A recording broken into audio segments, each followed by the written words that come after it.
Bem, amados, então hoje nós estaremos dando continuidade à nossa reflexão, né? Começamos em Gênesis falando da criação do homem e da mulher.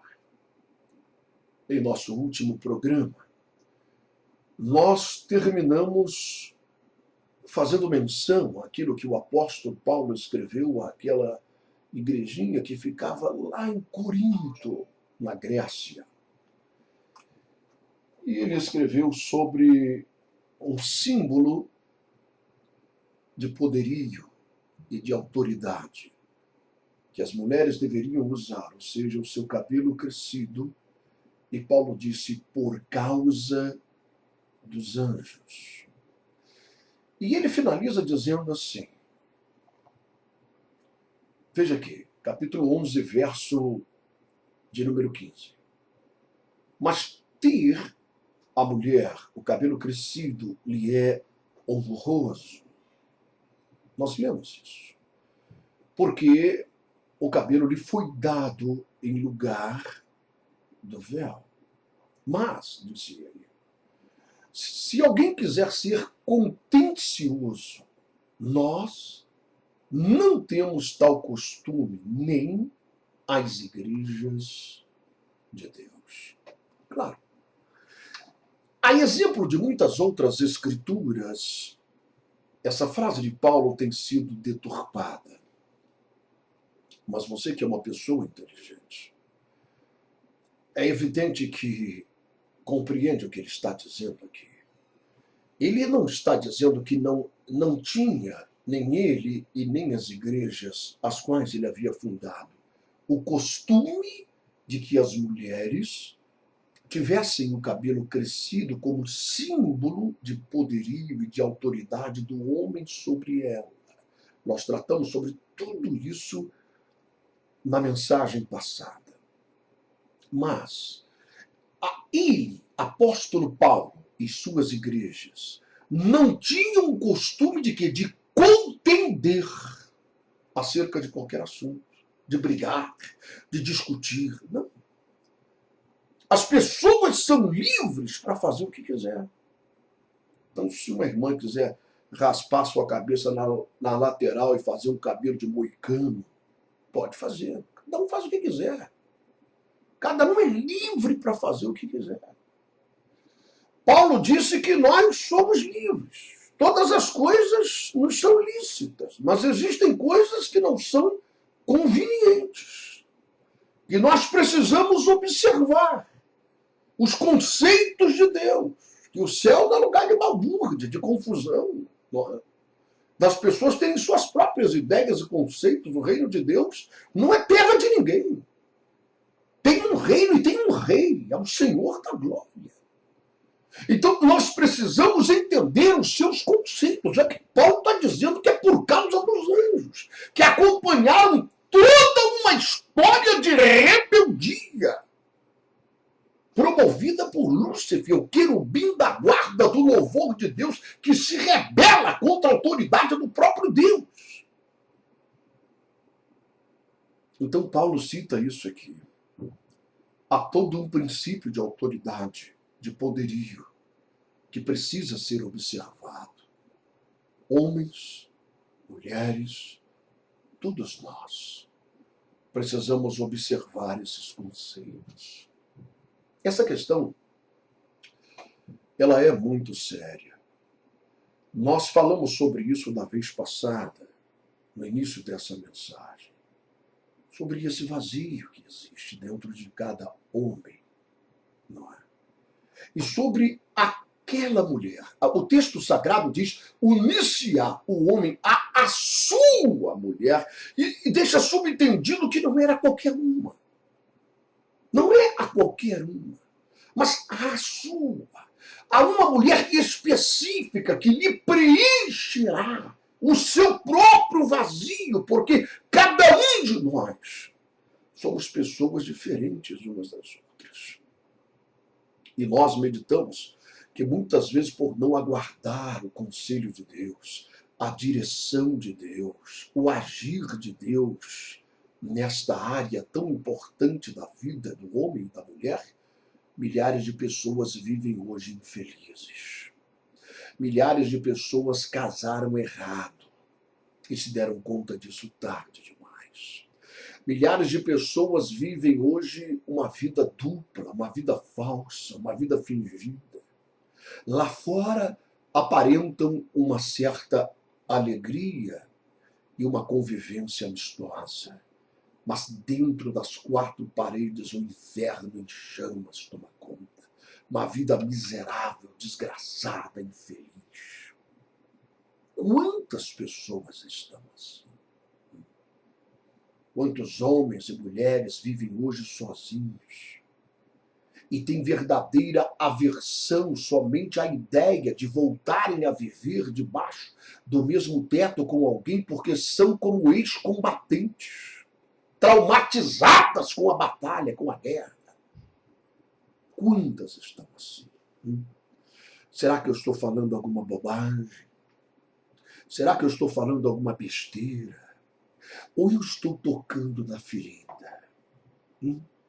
Ou eu estou tirando o band-aid que está em cima de uma gangrena que mata aos poucos, que consome aos poucos, que leva pessoas à depressão, que leva pessoas à angústia. E isso precisa ser tratado. Fugir desse assunto, negar esse assunto, se esconder como um avestruz e enfiar a cabeça num buraco com todo o seu corpo exposto não vai resolver o seu problema. Não!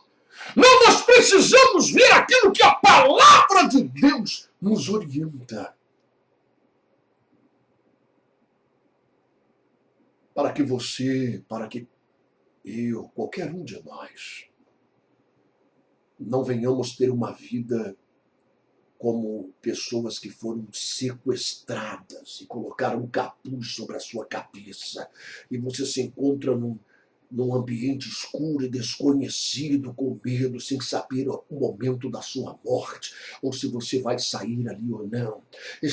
Existem milhares de pessoas que foram sequestradas em suas emoções, sequestradas em seu desejo de serem felizes e realizadas emocionalmente, sentimentalmente. Vivem uma vida miserável, uma vida escrava.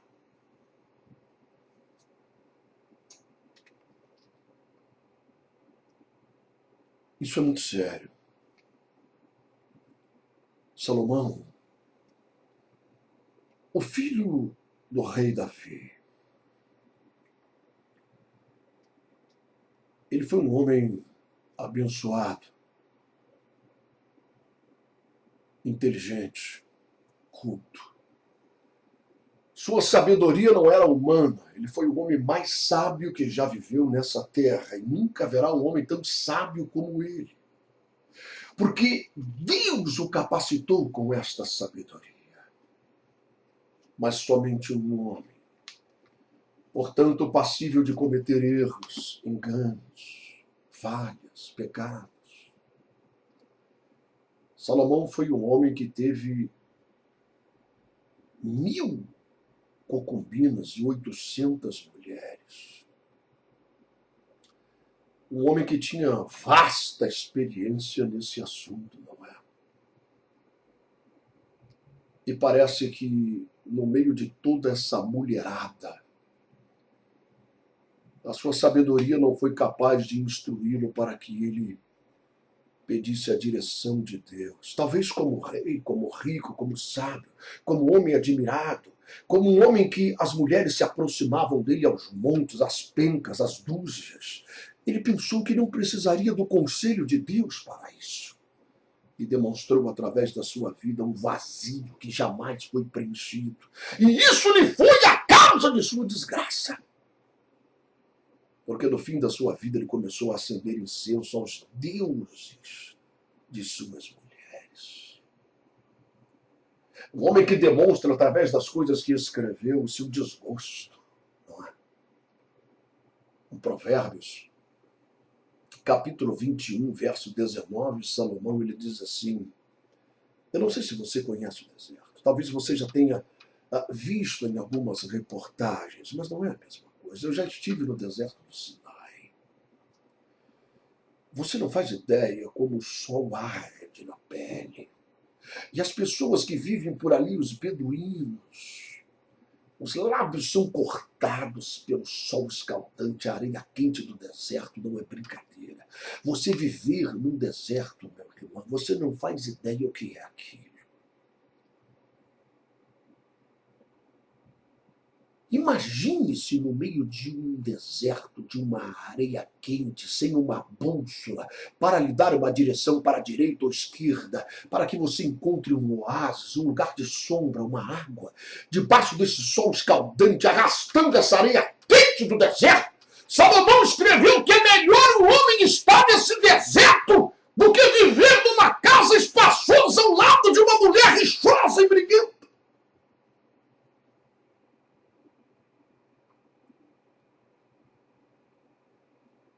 Isso não é uma posição machista do relacionamento.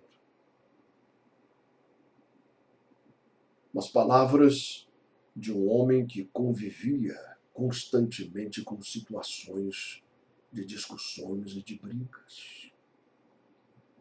No mesmo livro de Provérbios, no capítulo 14, no verso 1, está escrito algo de grande sabedoria.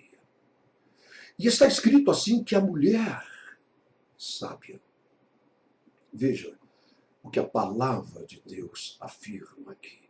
Veja o que a sabedoria que provém do céu impulsionou o coração e as mãos de Salomão a escrever.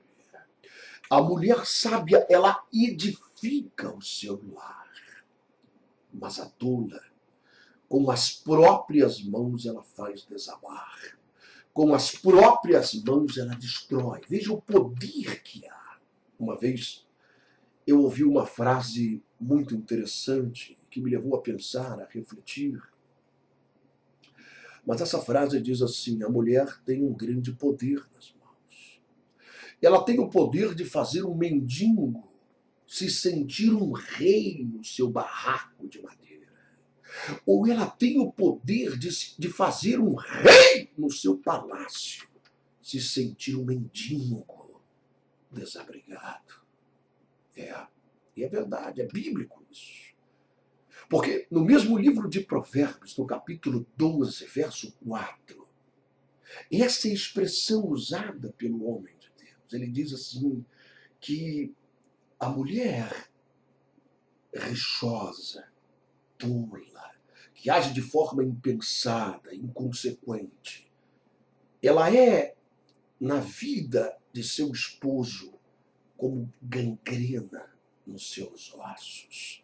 A sábia é como coroa, é como orgulho na cabeça de seu marido. Provérbios capítulo 31 é todo um capítulo dedicado a essa virtude especial, a essa qualidade, a esse tesouro tão grande que é a mulher virtuosa. Isso é algo tão sério. E nós temos vários exemplos na Bíblia, sério para o homem e sério para a mulher. Não adianta você entender isso depois que você já fez a besteira. Feliz é aquele que tem o discernimento, a compreensão dessas realidades espirituais e passa a confiar e a pedir a Deus a direção nesse aspecto tão importante de sua vida. Quantos exemplos nós temos, não é? Mas eu escolhi um exemplo que está no livro de Gênesis, capítulo 24, Abraão, o pai da fé. Gênesis, capítulo de número 24, deixa eu procurar aqui na minha Bíblia, eu quero ler com você esse texto sagrado. Aqui. Capítulo 24, verso 1 diz assim: e era Abraão já velho, e adiantado em idade. Ele sabia que ia morrer. E o Senhor havia abençoado Abraão em tudo. E disse Abraão ao seu servo, o mais velho,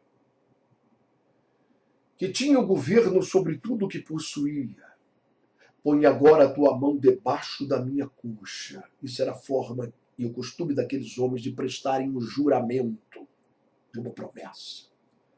Colocava a mão debaixo da coxa com quem eles iriam fazer a promessa e a aliança.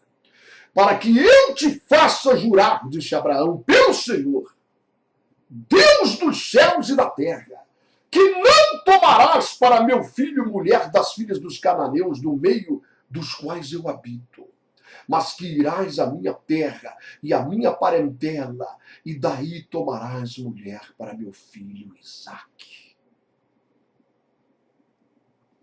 E você conhece bem a história. Esse servo fez a promessa a Abraão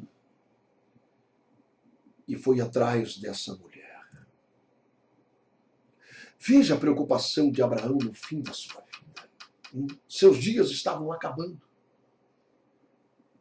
E ele sabia da importância, sabe? Não adiantaria ele deixar para o seu filho a herança de uma riqueza tremenda que Deus o havia abençoado. Camelos, bois, vacas, bezerros, ovelhas, não é? Tendas, o governo de toda aquela multidão, daquela tribo que estava sendo formada, não é? A presença do próprio Deus que estaria com seu filho, a promessa que Deus estaria com ele. Abraão sabia que nada disso ia adiantar se ele casasse com uma qualquer. Se ele arrumasse uma tribulosa para conviver, e ele chama o seu servo mais velho, olha, você vai me jurar, rapaz. Coloca a tua mão debaixo da minha coxa, porque você vai fazer um juramento. Não há nada mais sério na vida do que o meu filho casar certo com uma mulher que preencha a sua vida, que ele seja idônea. E aquele servo assim me jurou e foi atrás de uma mulher para Isaque. E lá ele fez propósitos com Deus, que seria aquela que lhe daria água para beber. Não apenas a ele, mas que daria também água para beber a todos os camelos. Esse seria o sinal que Deus lhe daria, que esta seria a mulher certa. Porque ele não queria ser enganado pelos seus olhos, não é? Ele não disse, olha, eu vou chegar naquela terra e vou escolher a mais bonita, que tem olho verde. Eu vou escolher uma de olho azul. Eu vou escolher uma que tem o corpo mais bonito. Eu vou escolher uma que seja mais alta. Eu vou escolher uma que seja mais intelectual. Ele não queria ser enganado pelos seus olhos. Ele disse, só Deus sabe quem é essa mulher que vai preencher o coração de Isaque, que vai preencher o vazio, a mulher certa, a sua mulher. É aquela que pertence a ele, aquela que é dele, aquela que vai verdadeiramente lhe ser uma companheira idônea. Deus me mostra, através deste propósito, aquela que me der água para beber e aos meus camelos, aquela que mostrar essa gentileza para comigo, seja essa aquela que tu escolhestes. Tremendo isso, não é? Quantas mulheres foram a ruína na vida dos homens? Jezabel na vida do rei Acabe. Que desgraça, irmão. Não apenas na vida do rei. Aquele banana, não é? Que se deixava levar pelos conselhos daquela mulher diabólica. Mas toda a nação padeceu por causa daquilo. Todo o povo padeceu. Sansão, coitado. Que história triste, não é? Veja como essa questão do sentimento ela é violenta, irmão. E eu vou dizer uma coisa para você. Você pode menosprezar essa história, dizer, não, eu sou santo, eu tenho auréola na cabeça, eu tenho asa nas costas, está debaixo do meu terno, ninguém pode ver, mas eu tenho asa. E tem uma coisa, esse negócio não me afeta, não. É eu na terra e Deus no céu. Eu sou igual Paulo, eu não preciso disso. Então, amém. Então, glória a Deus. Né? Se você é igual Paulo, então vamos dar glória. Paulo, de fato, foi um homem que viveu só. Ele até aconselhava as pessoas, olha, se você tem condição, nem todo mundo pode ser como eu. Eu recebi um dom de Deus. Né? Então, se você tem condição de viver sozinho, melhor do que você arriscar. Você vai padecer muita tribulação na cara. Mas se não pode, irmão, cuidado então. Case certo. Procure o conselho de Deus. Procure aquela que preenche o teu vazio, o teu coração. Assim o homem como a mulher também. A mulher, da mesma forma, como eu estou dizendo, ela tem um homem que lhe é certo. O homem no coração do qual ela vai de fato se encaixar, que vai ser bênção na vida dela, que vai amá-la, que vai respeitá-la, que vai tratá-la dignamente, que vai dar ela a honra que ela precisa ter, não é? Como vaso mais frágil, como diz a palavra. Sansão, coitado, meu Deus do céu, o sujeito tinha uma força violenta, exércitos não podiam destruir. O sujeito matou 1000 soldados filisteus armados de unhas e dentes como o osso de um jumento. 1000! Ele arrancava os portais, levantava e saía pela cidade com aqueles portais. Era um homem temido, um homem respeitado, era um inimigo que ninguém podia vencer, meu irmão. Ele rasgou um leão no meio.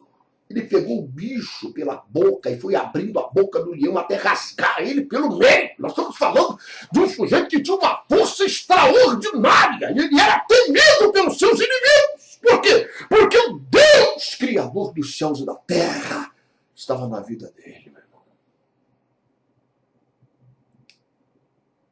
Até que alguém disse, olha,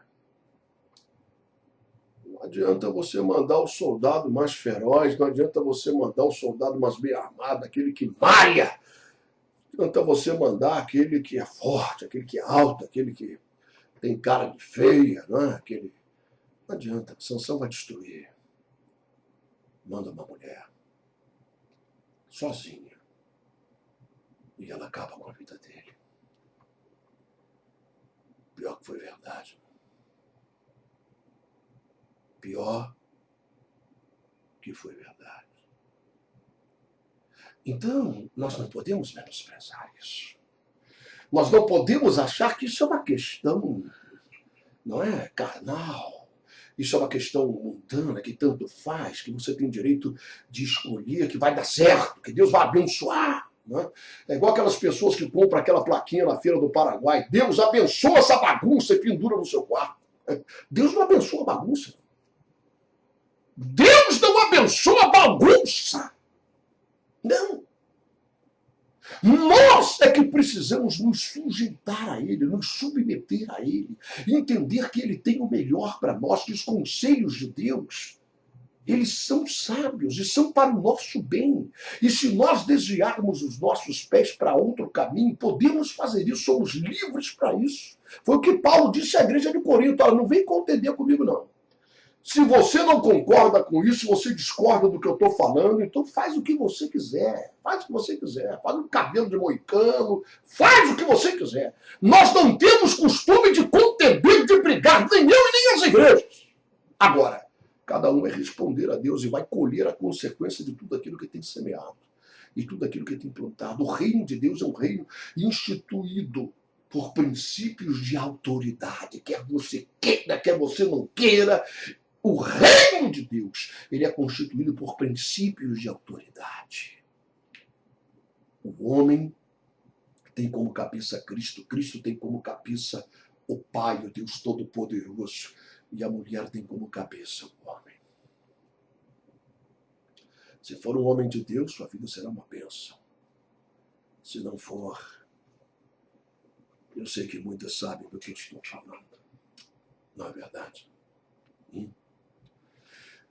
No livro de 1 Samuel, preste atenção nesse texto sagrado que eu vou mencionar agora. Davi você conhece, o rei de Israel. Homem segundo o coração de Deus. Não é verdade? Mas um homem como eu, como você, um ser humano. E o ser humano, a não ser que Deus faça algo sobrenatural, como foi na história de Paulo, ele tem essa carência, não é? Essa dependência, na verdade. E não adianta você querer forçar a barra com isso, não. Não adianta você fazer como algumas pessoas fazem, não, eu vou renunciar ao mundo, não é? E seus prazeres. Eu vou renunciar ao prazer da carne, do capeta, do diabo. Vou botar um capuz sinistro na minha cabeça. Eu vou viver numa caverna. Eu vou entrar no mosteiro e vou levar uma vida de renúncia. Aí eu não quero, eu não preciso do sexo oposto, eu não preciso do homem, não preciso da mulher, não preciso de mais ninguém, só Deus. Quantos escândalos nós temos visto? Eu pergunto para você. Porque eu não estou inventando história, estou falando da realidade. Só se você for uma pessoa alienada, que não vê televisão, reportagens, e não sabe de nada que está acontecendo no mundo. Eu pergunto para você, quantos escândalos já vieram à tona?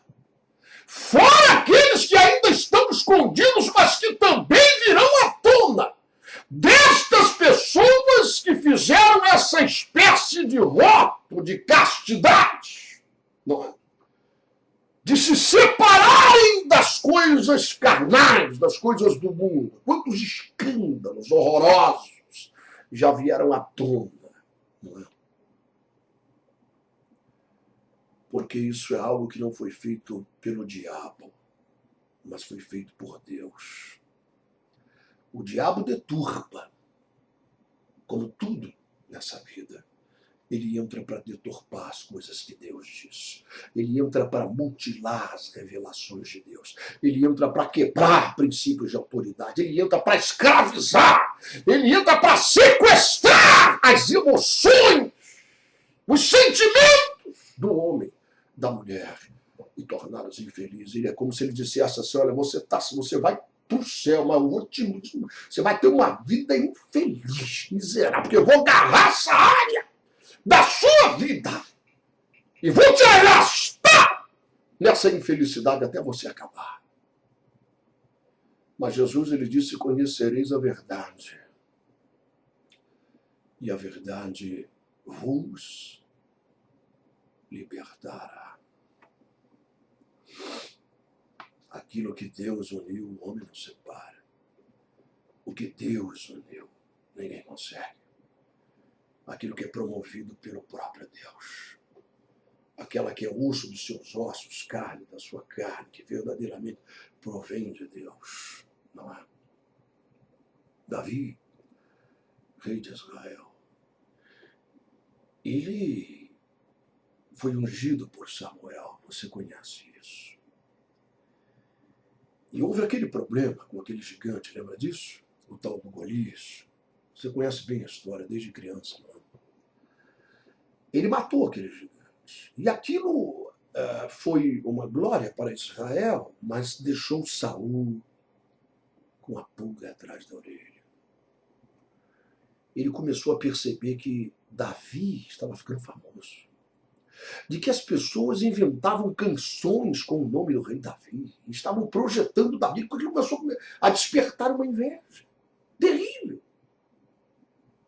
Ele disse, daqui a pouco vou botar Davi no meu trono. Não é? Mas ele havia feito uma promessa, o rei Saul. E a promessa era que aquele que matasse o gigante receberia sua filha em casamento. Seria genro do rei. Olha só. Maravilha, não é? Mas aí, veja bem. Em 1 Samuel, capítulo de número 18, tem uma revelação extraordinária aqui nesse texto sagrado. Eu vou ler com você, estou abrindo aqui. 1 Samuel, capítulo de número 18. Olha só, veja isso aqui. Verso de número 17. Olha aqui. Diz assim o texto sagrado, presta atenção. Pelo que Saul disse a Davi. Ele está falando sobre aquela promessa de casar-se com sua filha. Eis que Merabe, minha filha mais velha, te darei por mulher, sendo somente filho valoroso e guerreia as minhas guerras do Senhor. Porque Saul dizia consigo, não seja contra ele a minha mão, mas sim a dos filisteus. Ele queria a morte de Davi. Ele não queria abençoá-lo. Não. Ele queria que ele guerreasse, que ele fosse para a batalha, para a frente de luta, e que lá alguém lhe enfiasse uma lança no peito, lhe lançasse uma flecha e esmagasse o seu crânio com uma pedra. Ele queria a morte de Davi. Mas Deus dava a ele vitórias. Em todas as guerras, em todas as lutas, Davi triunfava. Então veja aqui. Verso 18. Mas Davi disse a Saul: quem sou eu? E que é a minha vida e minha família em Israel para vir a ser genro do rei? Sucedeu, porém, que ao tempo de Merabe, filha de Saul, devia ser dada a Davi, ela foi dada por mulher a Adriel, o Milonita. Verso 20. Mas Mical, lembra da história, não? Aquela mulher que estava lá na varanda da casa do palácio do rei.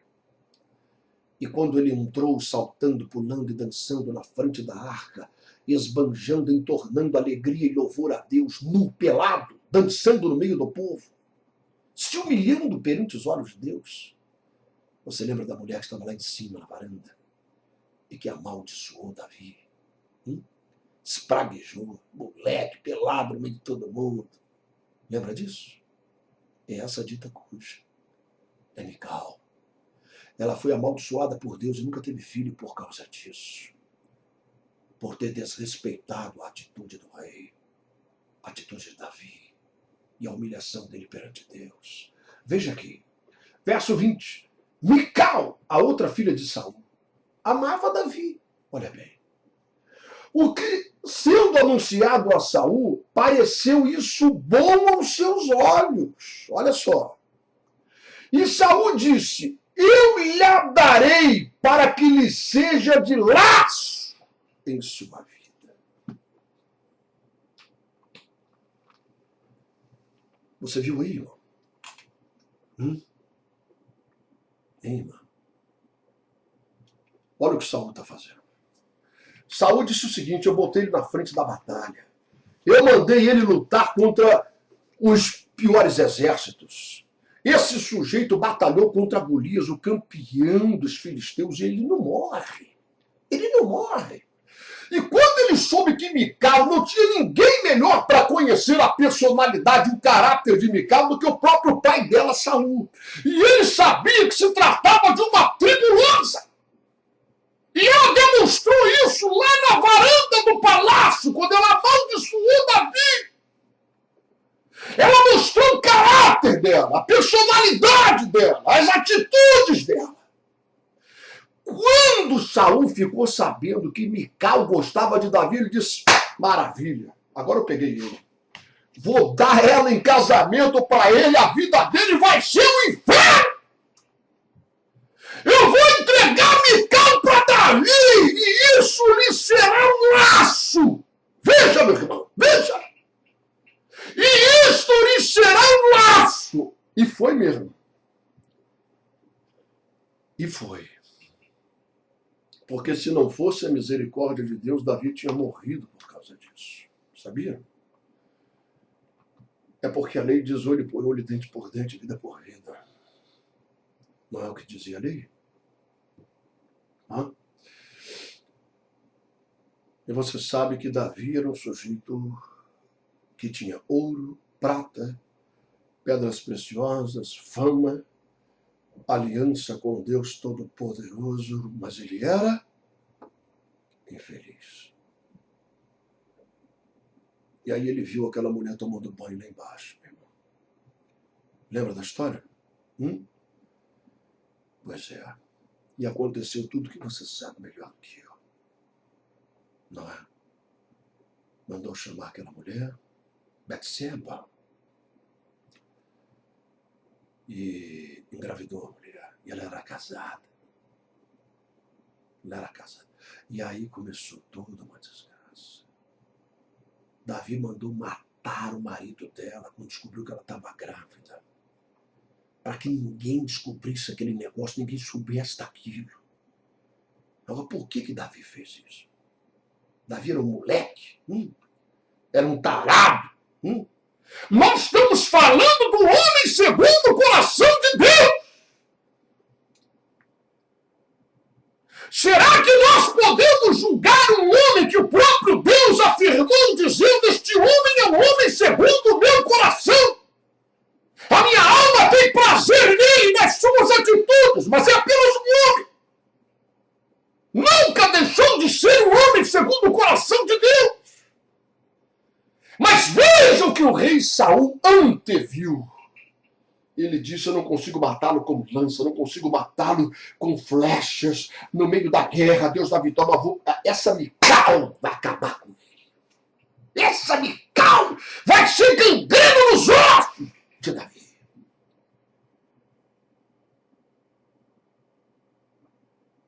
E aí, meu irmão? Davi mandou matar Urias, marido daquela mulher, Betseba. Ninguém descobriu, ninguém sabia. Ele era rei, meu irmão. Ele falou, tá falado. Mandou botar na frente da batalha, acabou. Trouxeram a notícia, o homem está morto. Então ele falou, aleluia. Vamos dar glória. Traz a mulher que eu vou casar com ela. Estava apaixonado. Viveu com ela até o fim da sua vida. Mas pela misericórdia de Deus, porque ele deveria morrer. E quando Deus mandou Natã, o profeta, vir até o rei, Natã chegou e disse: rei, traga uma causa para que tu julgues, tu é rei. O teu julgamento tem valor de sentença. E o rei sentou-se no seu trono e disse: fala, Natã. E ele disse: há 2 homens no teu reino, e eu vim interceder por um deles. Um é rico e o outro é pobre, não tem nada, só tem uma ovelha. Eu estou falando por ele.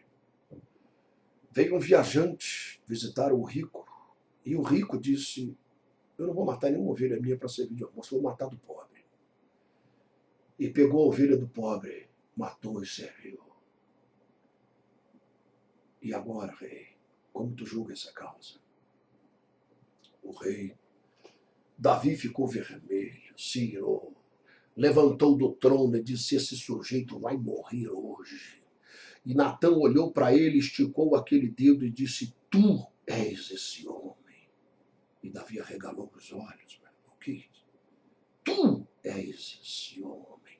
Porque assim diz o Senhor, Deus de Israel: te dei as mais belas mulheres de Israel, porque tu formaste o desígnio no teu coração de tomar a mulher do meu servo Urias. Tu fizeste isso oculta, mas tudo está claro aos meus olhos.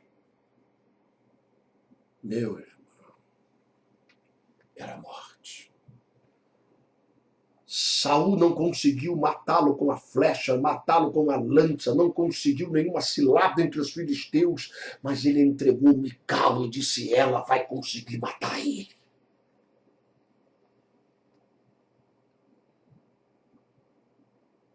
A lança do próprio Deus iria cravar no peito de Davi, ele iria morrer. Mas ele se prostra por terra. E eu não tenho tempo de ler o Salmo, mas é o 51, que você pode ler na sua casa. E que eu vou colocar aqui na tela dessas imagens, dessa gravação. Ele se prostra por terra e diz: tem misericórdia de mim, ó Deus, eu pequei. Contra ti somente eu pequei, fiz aquilo que é mal diante dos teus olhos. Mas lava-me, eu serei mais alvo do que a neve. Purifica-me, e eu serei mais branco do que a lã. E Davi clama por misericórdia. E Deus o perdoa. E diz a ele que a morte não viria sobre ele, mas sobre o filho, que ele gerou com Betseba. E a criança morreu. Mas algum tempo depois, Davi novamente engravida a mulher. Deus não a tirou dele. E talvez você possa pensar: por que Deus não tirou dele aquela mulher? Matou aquele filho, mas não tirou dele a mulher.